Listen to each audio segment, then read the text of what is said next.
Some of the world's biggest banks, Citigroup, Goldman Sachs, Standard Chartered, are positive that the Naira will recover at least some 25% against the dollar by the end of the current year. In the same vein, international investment professionals are also watching very keenly the exchange rate flotation in Egypt, interest rate hikes in Nigeria, in Egypt as in Angola, as well as the re-entry of sub-Saharan African economies into the global debt market. Putting all of this together for me tonight on the Rice Exchange is Isaac Marshall. He's an investment professional at TLG Capital based in London. Isaac and his team are focused on African investment markets. Hope you had a very great Monday so far. Thank you for connecting in tonight. Yes, thank you so much for inviting me to join. Great. It's a pleasure to speak about this. I saw your write-up on LinkedIn and on social media, and you folks are really enthused about Africa. Do you think the currency flotations we've seen by Nigeria last year, Egypt just a few weeks ago, and a few other SSA sovereigns this year are positive signals for foreign investors that you track out of London? You know, it's a great question. If you look at Nigeria's history, as you know, in the 70s and 80s, this was a manufacturing economy. You saw 25% of the GDP almost was Michelin tires and health products and a variety of manufacturings. Of course, as oil and gas came to play, the economy shifted. But what we see is many of these manufacturers left because it was impossible to navigate the parallel exchange rate. And so the truth is that we've seen massive depreciation. I understand it's a big impact on human life, but it also opens the door to actually locally manufactured goods being cost competitive against US dollar imports. And so for the first time, I'm hearing stories about distilleries, consumer products, you know, in Aba, the big manufacturing plant that has just come online. There's really an opportunity to restore manufacturing. So I think currency flotation paves the way for manufacturing and a normalization of the economy. So we're quite optimistic. Yeah, interesting. But I also saw a number of African sovereigns raising rates as well. Nigeria, 600 basis points. Angola just raised rates. Egypt went in with 600 basis points. I'm sure that just came straight out of the blues. They were looking at Mauritius this week, as well as the South Africa Reserve Bank next week. What are your thoughts on these rate hikes? Do you think this rate environment is in line with what international investors who want to buy financial assets across Africa, and do you think it will help the economy that is looking for growth while also trying to chase and tame inflation? It's a great question. I mean, for me, it really comes down to this. When we talk to U.S. investors all the time, we have about 80 investors across TLG, and all we do is Africa, and we've been doing that for more than a decade.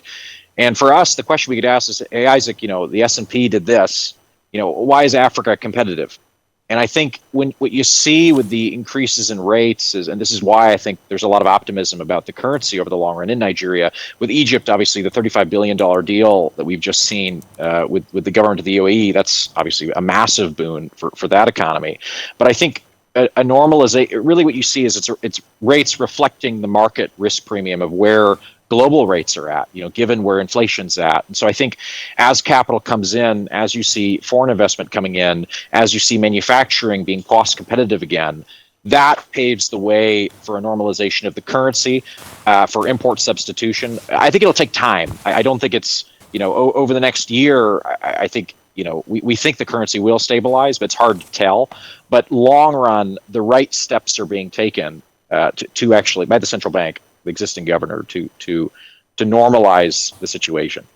Yes, normalization of monetary policy. But again, were you surprised in January when Cote d'Ivoire went to the global debt market for about $5 billion, got an order book of about $8 billion? Then you've got Benin Republic went to the market for just about $750 million and got an order book of about $5 billion US dollars. That's Nigeria's economy just next door.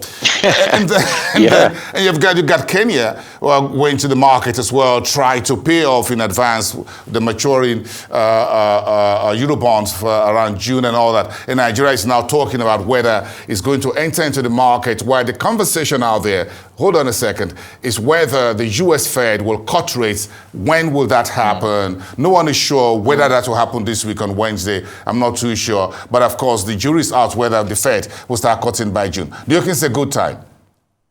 It's a good question. I mean, for me, what Cote d'Ivoire did is they opened the door to multiple sovereigns across sub-Saharan Africa to issue their own. To your point, Nigeria, Kenya, and now the follow-up question is how have the markets responded? And the markets have responded, to be honest, quite positively. I mean, you've seen Nigerian rates come down in March 2023 from about 12% on the sovereign Eurobond to now about 9%, 9.5%, and the same's happened in Kenya. So I think part of what we forget is that there's people in the West overestimate the risk premia of African markets. They assume that the risk is higher than it is. And so when countries come and they issue sovereign bonds, it forces people to look again. And when people look closely, they actually see, okay, there's actually a lot of opportunity over the long run. We have the youngest population on Earth on the African continent. There's a ton of vibrancy.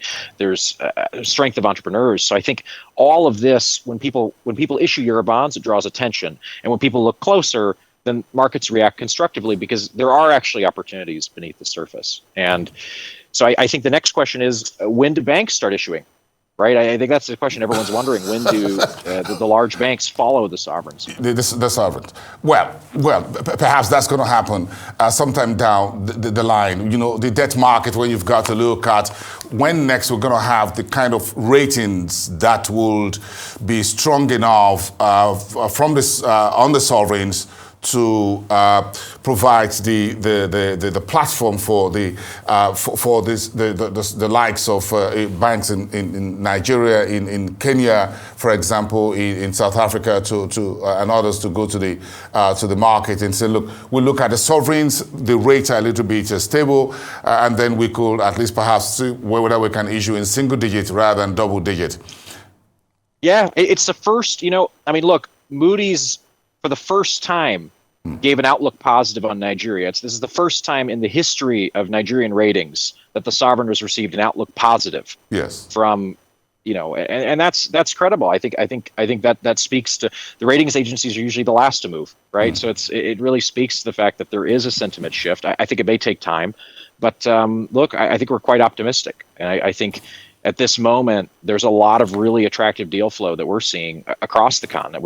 We've done about a third of our total deals have been in Nigeria, and we see a lot of opportunity. So we've come to the final and the most problematic of our problem, which is inflation. And we know this is global, and everyone is still scared about inflation since the COVID-19 pandemic, and then, of course, the helicopter money that central bankers went binging, printing money all over the world, and then we all came out of that, and then we're still dealing with a bit of that in this part of the world, in frontier Africa. But then, do you think we can do more to tame inflation? Do you think there's still enough monetary tools in the box that they think central banks in Africa could do to tame inflation, even for countries such as South Africa and others, where inflation in some regions is still single digits? If you put Nigeria away at about 32% right now, if you look at other regions where you still talk about single digit inflation, do you think, what else can we do? Give me some advice. What do you think? What are you hearing in London? What do you think? What advice do you have for us? It's unconventional, but what the central bank has now done, Cardoso is a banker, and you can evidently see that what he's coming in thinking like a treasurer. He's thinking, okay, how do we stabilize the market? And so you see a 45% cash reserve requirement on the banking sector in Nigeria. It sounds steep, but at the same time, it precludes any risk, any systemic risk in the Nigerian financial system. And I think, to me, the long run solution to inflation is this. There's a saying that the farmer is the first agent of society, and insofar as African countries are importing consumer staples, foods, if you look at contributors of Ghana's inflation, for example, the top three are milk, dairy, and eggs in terms of size of inflation, and that's because these are imported goods, right? And I'd imagine you'd see similar stats for Nigeria. So I think in a world where we can actually improve agricultural output to substitute what is currently imported in dollars, that's the long run solution to inflation. And it rests in the hands of people to start great businesses and build things to replace what is currently being imported.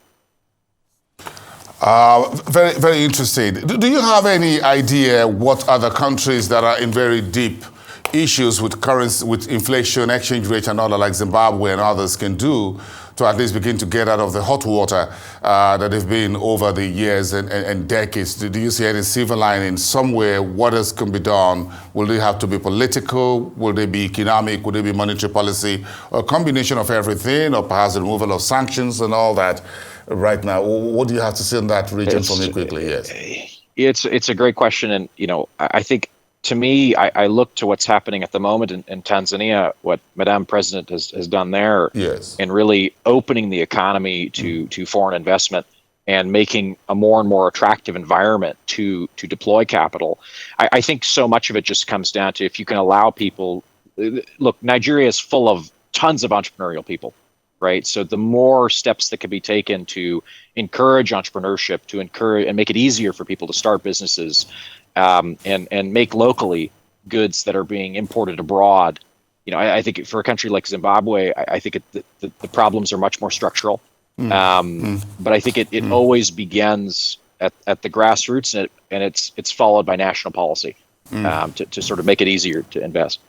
I get it. I'm sure you're keeping one or two eyes open for Nigeria's Eurobond. I'm sure they're sitting there in London, the world financial capital, and you say, hey, when will these guys come to the market? Because you've got investors piling up, waiting for the order book, and just looking to cross. We're going to cross to you sometime again. Have a great week ahead. Thank you for your time and Thank you so much, on my African friend. markets. Isaac Marshall, investment professional at TAG Capital in London. Have a great day.